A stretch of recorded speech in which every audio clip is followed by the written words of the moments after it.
Years ago, I decided I was going to start my own business. I've wore many different hats. I've worked in many different industries. I worked for a pickup artist group for a while. I was a personal trainer. And I spent way too long in fast food. Not even going to lie. But along with many things that I've done, I picked up leather somewhere along the lines. And that's a whole story right there on its own. Video coming soon. And so I created this.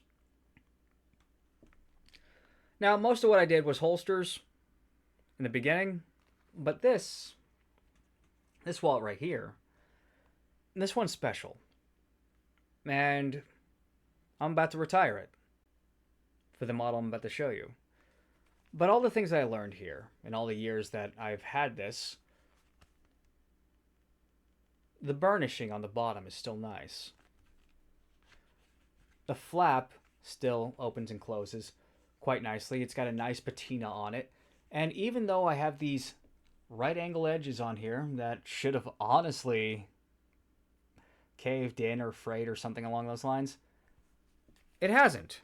And this wallet has been through the washer on multiple occasions, which is the fact that it's held up so well when I used cheap Amazon crap leather to make this thing is honestly amazing to me. And so, as the years went by, I decided that I was going to leave all the jobs that I've had before and start and make an improvement on this. Decided it was time that I start a new stage of my life, and even though this thing's been through many, many different things with me, it's time I retired it and improved it. And so, we have this. But that's not the wallet we're showing you today. This was the improved version, but I thought, hey, I can do even better. And so, the next iteration was this. The Dhaka Boys Leather Liberty. The most American EDC minimalist wallet ever made. Why? Because it's owned by a product of conquest. My family's been military. My father met his wife, my mother, across seas. All the leather that we utilize here is 100% American. We use Horween, Wicked and Craig, and my favorite, Herman Oak. The best part about this design is that it's simple and easy to produce. 2 pieces of leather, ironically that actually speeds up the process, wrapped around to make this design.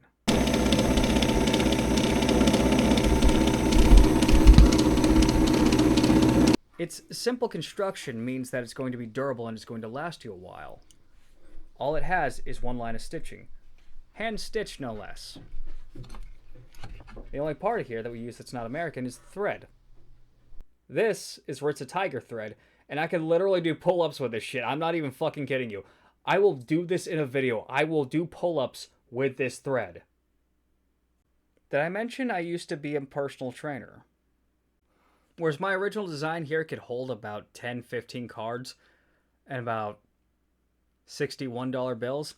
This can do about twice that. And it's still got quite the thin profile to it too. I mean, look at that. That is just nice.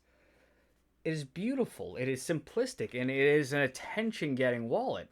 Not as attention-getting as this model, but that's neither here nor there. This one's called the Pickup Artist.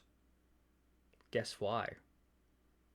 So if you want a good wallet that's going to outlast you and probably your kids, here you go. This is the Liberty wallet. And I suggest anyone who wants one buy one. If you want to, get one for your dad. Get one for your kids. It's going to be a great stocking stuffer since Christmas is right around the corner. And just,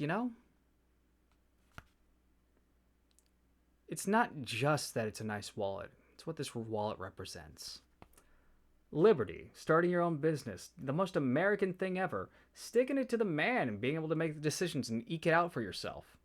And most importantly, liberty from incompetent bosses, which is why I started this company in the first place. Like, literally, the only thing that could make this wallet even more American is if we had bald eagles with cowboy hats delivering them.